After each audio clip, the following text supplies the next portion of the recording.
Bienvenidos al programa, yo soy Jaime Bailey y estamos saliendo desde Miami en directo para todo el mundo. Hace pocos años, cuando todavía era presidente, Trump se presentó en Naciones Unidas. Yo no soy un partidario, ni un fanático, ni un seguidor de Trump. Hay muchas cosas de él que me disgustan. Hechas las sumas y las restas, hubo algunas cosas de su presidencia que me resultaron bastante chocantes. Sobre todo su incapacidad de aceptar la derrota cuando le tocó perder. Sin embargo, en aquella ocasión, en Naciones Unidas, Trump fue un visionario, porque dijo que era muy preocupante, y el tiempo le ha dado la razón, que Europa y sobre todo Alemania tuvieran una dependencia tan grande de la energía suministrada por Rusia, entendiéndose petróleo y gas natural. Reliance on a single foreign supplier can leave a nation vulnerable to extortion and intimidation. That is why we congratulate European states such as Poland for leading the construction of a Baltic pipeline so that nations are not dependent on Russia to meet their energy needs. Germany will become totally dependent on Russian energy if it does not immediately change course. Here in the Western Hemisphere, we are committed to maintaining our independence from the encroachment of expansionist foreign powers. Y esos tres tontorrones diplomáticos alemanes, representantes en Naciones Unidas, se reían de Trump, se burlaban de él, hacían escarnio del entonces presidente. Mira, mira, qué tonto Trump está diciendo que nosotros tenemos una dependencia muy acentuada de la energía que nos manda Rusia. Bueno, Trump tenía razón. Alemania debió corregir el rumbo, como dijo en aquella ocasión Trump. Ahora Alemania no quiere dejar de comprarle petróleo ni gas natural a Rusia. Es decir, que Alemania le financia a Rusia la carnicería en Ucrania. Le da entre 500 y 600 millones de dólares diarios a Putin por gas y por petróleo. ¿Qué les parece? Y aquí en casa tampoco estamos muy bien, ¿no? Porque de pronto Biden dice, no le compro más petróleo a Rusia. Bien, pero se lo quiere comprar a Venezuela, a Maduro, y le manda 2 emisarios a coquetear con Maduro. Que no le compre al dictador Putin y que no le compre al dictador Maduro, que compre más petróleo. ¿A quién le puede comprar más petróleo? A Colombia, a Ecuador, a Brasil, por ejemplo. Pero sobre todo, aquí al lado, a Canadá. Canadá, los canadienses, el premier de la provincia de Alberta, Jason Kenney, está furioso. En Alberta es donde se produce más petróleo en Canadá. Están furiosos de que Biden vaya corriendo a Venezuela a comprarle a Maduro, en vez de decirles a los canadienses queremos comprarle más petróleo a ustedes. Desde Moscú, el carnicero, el matarife Putin, está por supuesto encantado, ¿no? Y dice, nosotros vamos a seguir proveyendo de energía, no vamos a cortar el suministro de energía a todos nuestros clientes tan queridos. Les está hablando hasta a los alemanes, claro, ¿no? El presidente de Rusia, Vladimir Putin, aseguró el jueves que su país mantiene todas las entregas de hidrocarburos a pesar del conflicto con Ucrania y las sanciones occidentales. Estamos respetando todas nuestras obligaciones en términos de suministros de energía. El viceprimer ministro Novak me habló sobre esto hace un par de días. Todo lo que tenemos que suministrar lo suministramos a nuestros principales consumidores, tanto en Europa como en otras regiones del mundo. Incluso el sistema de transporte de gas en Ucrania está lleno al 100% según los informes. Es decir que, y esto me llamó la atención, lo confieso y quiero compartirlo con ustedes, en medio de la guerra, Ucrania sigue permitiendo que en su subsuelo, soterradamente, mediante tuberías y gasoductos, siga pasando el gas natural ruso que va a Alemania. Interesante, ¿no? Interesante. Porque en algún momento los ucranianos podrían cabrearse y decir, no pasa más el gas ruso por nuestro subsuelo, ¿no? Después de todo, Alemania paga por ese gas, paga por ese petróleo, y Rusia con ese dinero financia estas aventuras irracionales, suicidas y sanguinarias en el corazón de Europa. Luego Putin, haciendo de gurú, dice, bueno, lamento decir que va a escasear el maíz, va a escasear el trigo, en general van a escasear los granos. Ucrania históricamente era el granero de Europa, así que la inflación mundial desgraciadamente subirá, dice Putin. El mandatario advirtió que dichas medidas pueden provocar también un aumento en la inflación mundial por la subida de los precios de los alimentos, pues su país ya no podrá exportar suficientes fertilizantes, lo mismo que Bielorrusia. Ambas naciones son importantes proveedoras de estos productos a Europa y Sudamérica. Rusia y Bielorrusia son de los más grandes proveedores de fertilizantes minerales. Y si continúan creando problemas para la financiación y la logística de nuestros bienes, entonces los precios subirán y afectarán el producto final, los productos alimenticios. Yo, si fuera Zelensky, diría que no pase más gas natural ruso por el subsuelo de Ucrania. No más. No vamos a permitir que el gas ruso llegue a Alemania y a Italia. Porque Alemania e Italia no se han solidarizado con nosotros, siguen comprándole gas al tirano de Moscú, y con ese dinero el tirano de Moscú nos manda a los invasores, ¿no? Tendría cierta lógica, ¿verdad? Y luego el matarife de Moscú, el maléfico señor Putin, amenaza a todas las industrias occidentales que han cerrado en Rusia, son muchas, con estatizarlas, con nacionalizarlas. Industrias de automóviles, industrias de tecnología, industrias alimenticias, industrias textiles. Él dice, bueno, la cierran, deja las fábricas, se van, bueno, las vamos a estatizar. No es la única decisión del Kremlin en represalia a las sanciones impuestas. La lista de exportaciones prohibidas para todo 2022 también incluye material agrícola, equipos de telecomunicaciones, equipamiento médico o automóviles, hasta un total de 200 artículos diferentes. Rusia amenaza además con nacionalizaciones. Sobre los que han decidido cerrar aquí su producción, afirma. Entre las que han anunciado su salida hay también españolas. En total, 149 firmas de nuestro país operan en Rusia. La mayoría, casi un tercio, son industrias de la alimentación, textil, transportes y química. A ver que estatice Zara, a ver si los rusos le ganan a Mancio Ortega, que es un campeón, diseñando ropa elegante a precios competitivos. A ver que se atreva. Según dicen, Rusia le vendía al mundo occidental, que en teoría ahora es su enemigo, pero al mismo tiempo sigue siendo su socio comercial. Esto no se entiende, ¿no? Es su enemigo ideológico, su enemigo diplomático, pero es su socio comercial. ¿En qué quedamos? Le vendía 4.3 millones de barriles de petróleo todos los días. 4.3 millones. De esos 4.3 millones, Rusia nos vendía acá a Estados Unidos como 600.000, 700.000 barriles. Lo que equivalen más o menos al 8% del consumo nacional de Estados Unidos. Dicen los expertos que si Rusia deja de venderle esos 4.3 millones de barriles diarios a Occidente, al mundo libre, entonces, claro, el precio del barril se dispararía por encima de los $200. Y que esto tendría, claro, unas consecuencias catastróficas en la economía global. Antes de invadir Ucrania, de Rusia salía 1 de cada 10 barriles de petróleo que compraba el mundo. Llenar ese hueco es todo un reto. Producir más lleva tiempo, hay que perforar nuevos pozos, exportarlo, explica Samantha Ross, experta en energía del Instituto Brookings. La Casa Blanca se acerca a 3 gigantes del petróleo, 3 gobiernos a los que hasta ahora intentaban convertir en parias. Venezuela, una delegación de Estados Unidos ha viajado allí y Venezuela acaba de liberar a 2 presos estadounidenses. Esa negociación con Venezuela es una vergüenza, es una capitulación moral. Estados Unidos reconoce al presidente Guaidó y manda a Biden a 2 emisarios a rogarle a Maduro que le venda el poco petróleo que produce, 600.000 barriles diarios. Venezuela en su día llegó a producir más de 3 millones al día. No le tiene que comprar Biden petróleo ni a Rusia ni a Venezuela, ni a Irán ni a Arabia Saudí. El príncipe heredero de Arabia Saudí no le contesta el teléfono a Biden. Y el de Emiratos Árabes tampoco. Y en Dubái han aparcado sus yates y sus aviones todos los mafiosos rusos.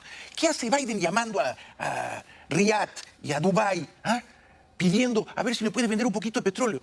No, que vaya a Canadá. Los canadienses están furiosos. Biden ha cometido 2 errores. 2, claro, no sabía que se venía esta guerra, ¿no?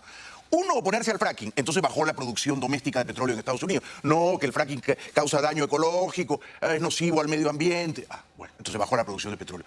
Y 2, vetar la tubería Keystone, que iba a traer casi 1 millón de barriles diarios de petróleo de Canadá a la costa del Golfo. Biden dijo, no se hace esa tubería. No doy luz verde, no apruebo. Esos eran 1 millón de barriles de petróleo que venían de Canadá. Canadá es un socio comercial natural. No Irán, no Arabia Saudita. Irán podrían exportar 1 millón de barriles más al día si Estados Unidos levantara sanciones, pero el nuevo acuerdo nuclear que parecía inminente no acaba de llegar. Arabia Saudí. El problema es que la relación entre el príncipe heredero y Biden es pésima después del asesinato del periodista Khashoggi. Biden dijo que los valores democráticos guiarían su diplomacia. Ahora hablan de los muchos intereses en juego. No hay que traicionar a los amigos, no hay que pisotear los principios. Esta guerra se tiene que ganar en concordancia con unos ciertos principios y en alianza con unos ciertos amigos. Canadá es amigo. La Venezuela de Maduro no es amiga. Hay que comprarle petróleo a Canadá, no a Maduro. Esto lo ve con mucha lucidez, con su habitual lucidez, el ex candidato presidencial Mitt Romney, que dice, pero es que es inaceptable que Biden vaya corriendo casi de rodillas ante Venezuela e Irán, 2 estados terroristas que son enemigos biliosos de Washington. It is unacceptable for the United States of America to be going to Maduro in Venezuela asking for oil or doing the same in Iran. Absolutely wrong and unacceptable. And I hope the administration, if they've been engaged in that, stops it. The answer for America is to develop our own energy resources. I know that many of the elite environmentalists don't want us to be drilling for oil and gas, but they want us to go to renewables.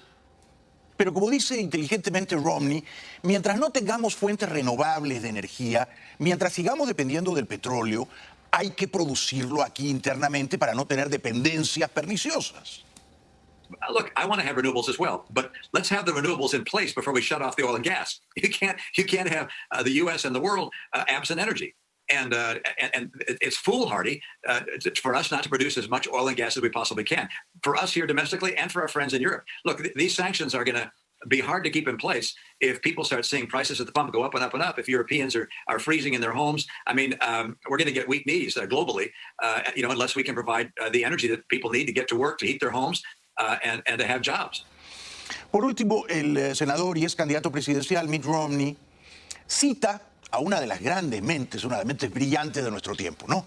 Elon Musk, el creador de los autos eléctricos Tesla, cuyo mantra respecto de la crisis energética global es, yo no sabía, drill, baby, drill, perfora, nene, perfora, taladra, nene, taladra, busca petróleo acá, perfora con fracking. So, yeah, the right answer is for the president to say, following Elon Musk, drill, baby, drill, all right? Drill, get more wells. If we haven't got heavy crude available in places that we want it, drill in the high Uintas and or in the Uintas, get the crude, get the rail line out to price so we can get this into the Gulf where it can be refined. Yo me opongo enérgicamente a que Estados Unidos condescienda a comprarle petróleo a la dictadura de Maduro. Se rebaje a rogarle petróleo a la monarquía saudí, que no le conteste el teléfono a Biden. Que le compre petróleo a Canadá, que reactiven la tubería Keystone. ¿En qué está pensando Biden? Luego manda a su vicepresidenta, la despistada señora Kamala Harris, a Varsovia. Llega la señora a Polonia, tendrían que haber llegado los aviones polacos, los MiG-29 a Ucrania. Eso no llegó. Llega ella, muy sonriente siempre, y dice que están llegando 4.700 soldados de Estados Unidos a Polonia. Como si eso hiciera una diferencia en la escabechina brutal que está ocurriendo en Ucrania. Particular as it relates to troop deployment, we have recently deployed an additional 4,700 American troops to Poland. That's on top of the years of rotation of about 5,000 American troops in Poland. We are pleased to have announced this week that we have directed 2 Patriot missile defense systems to Poland, and today I can announce that we have delivered those Patriot systems to Poland. Pero señora, Polonia no está en guerra. Esos misiles patriotas, entréguenlos en Ucrania. Las bombas caen en Ucrania, no en Polonia. Es Ucrania la que necesita los Patriot. Es Ucrania la que necesita los MiG-29. A pesar de que son aviones viejísimos, de más de 30 años de antigüedad. Deje que los ucranianos se defiendan. Ah, no, pero sobre eso no dice nada, ¿no? Y luego le hacen una pregunta y se ríe. Señora, usted no está en una fiesta. Usted no está en un evento social, risueño, jocoso, jovial, como para reírse a carcajadas. Está en un país vecino a Ucrania donde están matando a los niños. And I'm wondering what the United States is going to do more specifically to set up a permanent infrastructure. And relatedly, is the United States willing to make a specific allocation for Ukrainian refugees? And for President Duda, I wanted to know if you think, and if you asked the United States to specifically accept more refugees. Okay. A friend in need is a friend indeed. Okay, so this time. No me parece apropiado, ¿no? Que la señora vicepresidenta de Estados Unidos en Polonia se desternille de risa, se ría a mandíbula batiente. No son tiempos para reírse así en público, señora, ¿no? Hay niños, hay mujeres, hay familias enteras que están siendo diezmadas, torturadas, abatidas en Ucrania. Y usted muriéndose la risa ahí como si estuviera en una fiesta. No se trata de ir a pasear por el mundo, se trata de ganar la guerra en Ucrania. Y para eso ni Biden, su jefe, ni usted han resultado útiles. Hoy denuncia de nuevo el Wall Street Journal que fue el propio Biden el que vetó, el que dijo no a la entrega de los aviones MiG-29 a Ucrania. Cuando estaba todo ya facilitado, el camino despejado para que los pilotos ucranianos fueran a recogerlos. Y Biden dijo no. ¿Por qué? Porque le tiene miedo a Putin. Hoy se reunió con Biden el presidente colombiano Iván Duque. Duque dijo en Washington que lo que le está haciendo Putin a la nación ucraniana es comparable, me gustó mucho esto, a lo que Maduro le ha hecho al pueblo venezolano. Téngase en cuenta que 2 millones de ucranianos han huido ya de la guerra. Téngase en cuenta que más de 5 millones de venezolanos han huido del horror, de la barbarie de su país, de Venezuela. Nicolás Maduro ha tratado de llevar a territorio venezolano asistencia militar rusa, presencia militar rusa, equipos rusos a ese territorio. Nicolás Maduro es un dictador que ha hecho toda suerte de crímenes de lesa humanidad que hemos denunciado ante la Corte Penal Internacional. Si usted me pregunta a mí, yo le diría lo siguiente. Nicolás Maduro le ha hecho al pueblo venezolano lo que Vladimir Putin le ha hecho al pueblo ucraniano. Con la diferencia de que Chávez y Maduro vienen haciéndoselo al pueblo venezolano hace más de 2 décadas, y más de 5 millones de venezolanos han tenido que abandonar su patria. En Caracas, precisamente, el número 2 de esa repugnante dictadura, el matón ventrudo de Diosdado Cabello, que también está envalentonado como su jefe Maduro, porque llegan los emisarios de Biden, hincándose de rodillas, prosternándose ante ellos, rogándoles petróleo. Bueno, Cabello dice que sí, que están dispuestos a negociar con los emisarios de Biden, ¿no? Que están dispuestos a escucharlos, ¿no? Pero los mira con desdén, hacia abajo. Y no hay que desesperarse en las conversaciones. Y vamos a ver hasta dónde lleguen. Ojalá sea por la paz del mundo. Ojalá sea por la paz de esta región, sobre todo la región nuestra americana. Ojalá que eso sirva para que los haga entender que aquí hay un presidente, no solo en el área comercial, sino en todas las áreas hay un presidente que ganó unas elecciones. Es un buen precedente. Lo que ocurrió ahora es un buen precedente, no es una buena señal.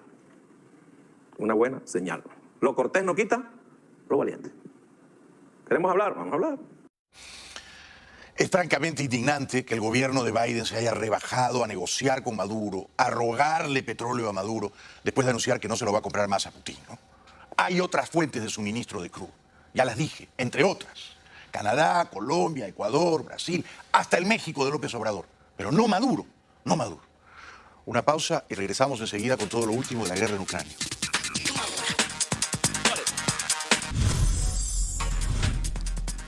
Bienvenidos de vuelta al programa. De los gobiernos de Europa, el más firme contra la dictadura rusa es el de Boris Johnson, el primer ministro británico, que ha congelado los bienes, el cuantioso patrimonio del magnate ruso en sus tiempos íntimo amigo de Putin, Roman Abramovich. El gobierno británico ha congelado los activos del dueño del Chelsea, Roman Abramovich, que tiene una fortuna, según Forbes, que supera los 11.000 millones de euros. Abramovich no podrá viajar a Reino Unido ni hacer negocios con empresas y ciudadanos británicos. Eso significa que no podrá vender el club de fútbol como anunció ni hacer fichajes. En la lista de sancionados hay otros 6 oligarcas rusos. Pero su yate de 500 millones de euros ya está en Dubái, en Emiratos Árabes, donde están un montón de yates de magnates y mafiosos rusos, y su Boeing Dreamliner 787 también. Ahí están aparcando sus aviones y sus yates los mafiosos rusos. Mariupol, ciudad portuaria ucraniana, sigue el asedio, sigue soportando históricamente el asedio de la guerra. Son ya 10 días de bombardeos incesantes. Esto es Brovary, en la región de Kiev, a 40 minutos al este de la capital. A vista de dron podemos ver cómo decenas de tanques rusos caen en una emboscada. La artillería ucraniana destruye varios blindados. Las imágenes demuestran la oposición que se está encontrando el ejército de Putin para llegar a Kiev. Hace ya 10 días que trascendieron las fotografías de satélite que mostraban un enorme convoy militar ruso a menos de 30 kilómetros de la capital. La invasión parecía inevitable, pero las tropas aún no han llegado. Son imágenes muy alentadoras, ¿no?, de un convoy militar ruso no muy extenso que estaba dirigiéndose a Kiev y que habría sido destruido por la artillería ucraniana. Luego vamos a tener otras imágenes de CNN y de otras fuentes que confirmarían ese significativo triunfo militar ucraniano. Los peores ataques en Ucrania siguen llegando desde el aire. Con dificultades por tierra, los peores ataques llegan desde el aire, arrasando ciudades como Kharkov, la segunda más grande del país. Aquí, días antes de la guerra, nació el pequeño Misha. Su madre cree que ha vivido ya tantas cosas que solo le queda ser el niño más feliz.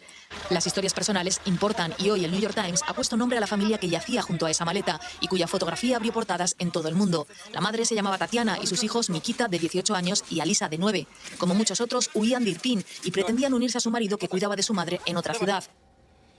Rusia, faltaba más, no respeta los corredores humanitarios, no respetó, por ejemplo, el de Irpin, donde mató a esta familia. Rusia no respetó ese corredor humanitario. En teoría, un corredor es un camino seguro que acuerdan las dos partes. Deciden la ruta, la duración que estará libre de ataques y qué medios de transporte pueden usarlo. Y lo regulan actores neutrales como la Cruz Roja o la ONU. Llevaba 14 días en un refugio con mucho miedo, dice este hombre. Ayer evacuaron a 40.000 civiles de zonas con combates. Fíjense cómo en Mariupol, ciudad masivamente bombardeada, casi no hay ya agua potable y la población resiste heroicamente, pero se desespera por conseguir agua. En Mariupol la gente hace cola para coger agua de un pozo. Esta es una de las ciudades más afectadas por los bombardeos desde que empezó la guerra. La población sobrevive sin agua ni calefacción y con una preocupante escasez de alimentos y medicinas. Me llamo Tania Bondar y tengo 9 hijos que siguen vivos. Recen por Mariupol, nos están bombardeando desde todas partes. Recen por las madres que tienen hijos, por favor, esto es muy duro. No tenemos agua, ni comida, ni electricidad y da mucho miedo pasar por esto, decía esta ucraniana al borde de las lágrimas. Qué horror, qué horror. Cerca de Kiev, a pocos kilómetros de Kiev, en una región llamada Brovaria, una columna de vehículos militares rusos fue atacada por la artillería ucraniana, como hemos visto hace un par de minutos.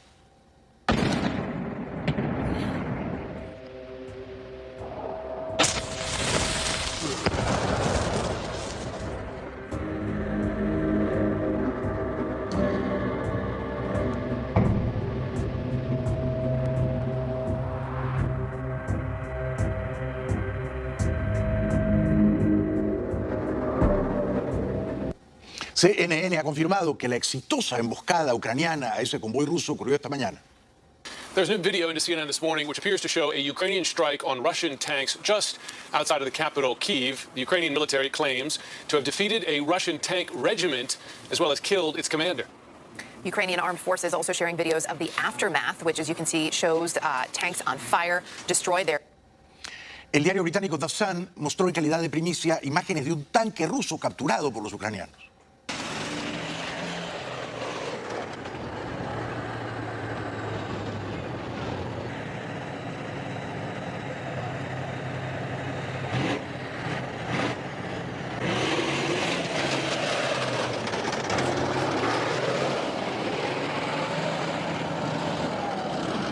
También mostraron las imágenes alentadoras de una tanqueta rusa capturada por los ucranianos.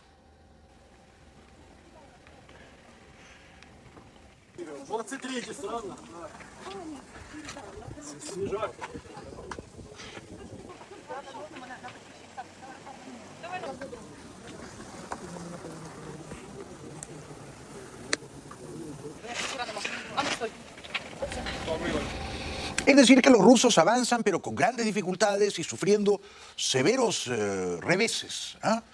No le está resultando la invasión en Ucrania a Putin tan fácil, tan expedita como él pensó que sería.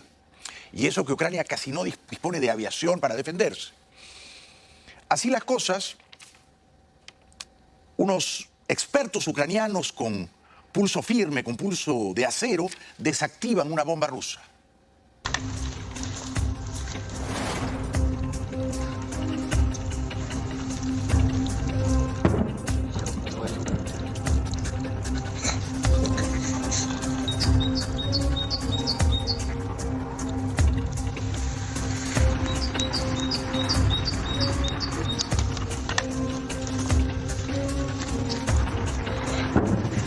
Notable, qué sangre fría, qué coraje, ¿no? Qué discreto valor. Yo no sería capaz, ciertamente. No dan respiro a los habitantes de Mariupol. Es desde el aire la ciudad sobre la que Rusia se ha volcado con especial intensidad, Mariupol. Buscan doblegarla, sobre todo por esto, su salida al mar. De los 10 días sin respiro dan cuenta estas fotografías, el antes y el después de los bombardeos. Algunos no ejecutados al azar, esto había sido un área comercial. Su alcalde cuenta por 1.200 los muertos, los últimos 3, entre ellos un niño, en el ataque al hospital materno-infantil ayer.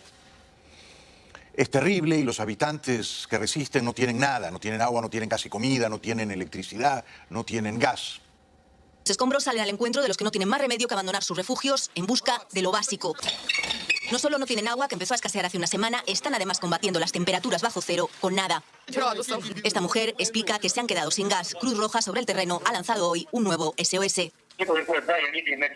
No encuentran medicinas y simplemente esto, enviar un mensaje desde allí es casi un imposible. Una pausa, será breve, y al volver el escalofriante cinismo de la dictadura rusa diciendo que el ataque a la maternidad, al hospital infantil de Mariupol, fue un montaje de los ucranianos.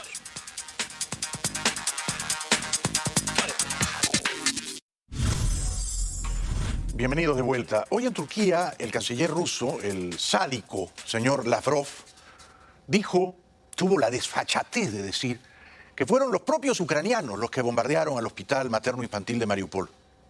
Del lado ruso, Sergei Lavrov ha asegurado que la maternidad atacada en Mariupol había sido desalojada hace días y que ultrarradicales ucranianos la habían tomado. No recuerdo si el domingo o el lunes advertimos al Consejo de Seguridad de la ONU de que el hospital era la base del batallón Azov, que expulsó a todo el mundo, ha dicho Sergei Lavrov, que ha insistido en que quieren una Ucrania neutral. Rusia ha abierto la puerta a una posible reunión entre los presidentes Putin y Zelensky. No se sabe si del mismo formato que la de hoy en Turquía, donde los ministros ruso y ucraniano han llegado por separado y ni siquiera se han fotografiado juntos.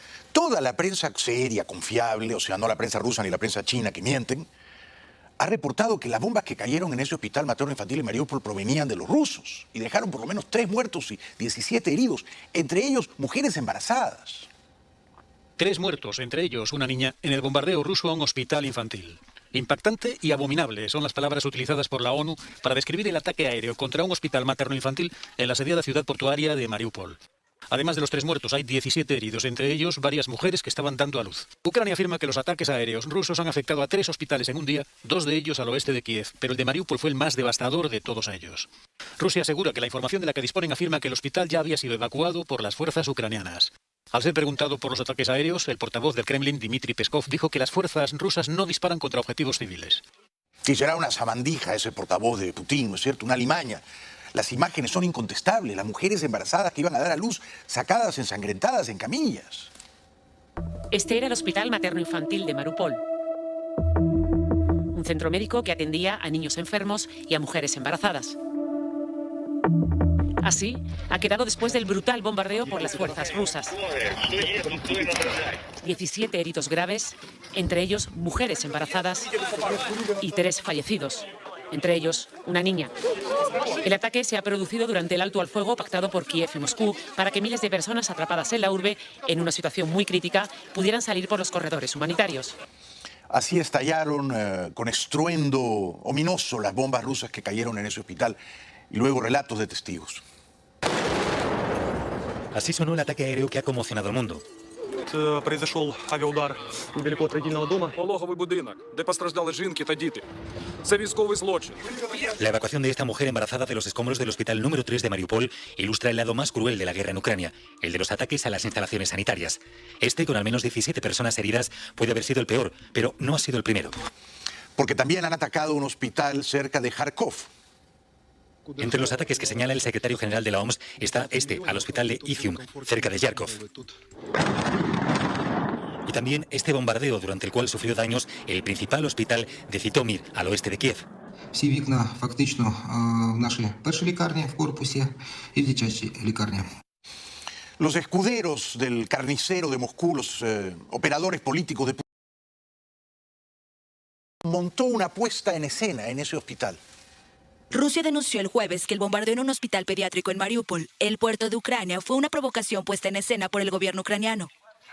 La aviación rusa no llevó a cabo absolutamente ninguna misión para alcanzar objetivos en tierra en el área de Mariupol. El análisis de las declaraciones de los representantes del régimen nacionalista de Kiev, materiales fotográficos del hospital, no deja lugar a dudas. El supuesto bombardeo aéreo es una completa provocación, puesta en escena para mantener el revuelo antirruso entre una audiencia occidental. Este cabeza de chorlito debe temer por su vida si no lee el guión que le escriben sus jefes, ¿no? Al este de Kiev, no muy lejos, caen las bombas. Es uno de los ataques aéreos de la aviación rusa sobre Jitomir, al este de Kiev. Han atacado una central eléctrica y un edificio residencial, dice el alcalde. Con la luz del día, los daños son evidentes. Esto es Irpin, muy cerca de la capital. Los que pueden, huyen. En las últimas 24 horas han evacuado a 40.000 civiles que estaban atrapados en zonas de combate. Llevábamos ya 2 días sin luz, sin agua, sin calefacción, dice Ilya. Teníamos que sacar a nuestros hijos de allí. Kharkov, que era la segunda ciudad más importante de Ucrania, ha sido sojuzgada por la bota militar rusa. Mientras, Kharkov, la segunda ciudad más grande del país, sigue bajo asedio y con muchos de sus edificios destrozados. Natalia está encerrada en casa con su suegra, Aleptina, superviviente del cerco de Leningrado. No nos podemos ir, dice. En su estado es imposible transportarla. En menos de 24 horas, los generadores de Chernóbil se quedarán sin combustible, insiste el jefe de la empresa nuclear estatal ucraniana. Rusia, que tomó el control de la central, ha accedido hoy a que un equipo ucraniano repare las líneas eléctricas dañadas. En un hospital narran sus desgracias, relatan sus aflicciones, un soldado ucraniano y una mujer. Ранение у товарища скользящее, третьему не удалось спастись. Муж стал гнать по шипам, по всему. На пробитых колесах мы ехали, у мужа ранение в голову, дочке в руку, и у мужа отстрелило 2 пальца. El diario español El País recoge el desgarrador testimonio de familias destrozadas en Bucha, Ucrania. Внимание, что уже который день получается, то есть, абсолютно никакого нормального отношения вообще в принципе, потому что в Буче нету в половине ни газа, ни воды, ничего нету. Поэтому детей, тем более маленьких, приходится вывозить, то есть такими окольными путями, что ужас. Там война. Что, давай ровненько подъезжаем. Есть порядок? Да. Все. Ya regresamos con los más de 20.000 héroes que han ido a pelear por Ucrania sin ser ucranianos.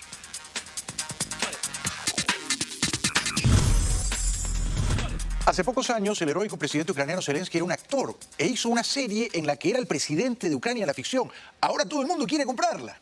Los teléfonos de una pequeña sociedad de derechos audiovisuales de Estocolmo no paran de sonar. Todos llaman por lo mismo: difundir la serie del ex comediante y actual héroe de la resistencia en Ucrania, Volodymyr Zelensky, en la que hacía de presidente del país. Creo que la última semana hicimos más o menos 15 acuerdos y estamos en negociaciones con otros 20 países, algo así. Así que ha sido realmente agitado y en algunos países tuve cuatro propuestas de Italia hoy, por lo que es muy solicitado. Todo el mundo quiere comprar la serie en la que Zelensky hacía de presidente ucraniano. Para el ejecutivo sueco se da al mismo tiempo una solidaridad con los ucranianos y la curiosidad por ver quién es Zelensky, que pasó de ser un actor desconocido fuera de su país a convertirse en el símbolo de la resistencia frente a la invasión rusa.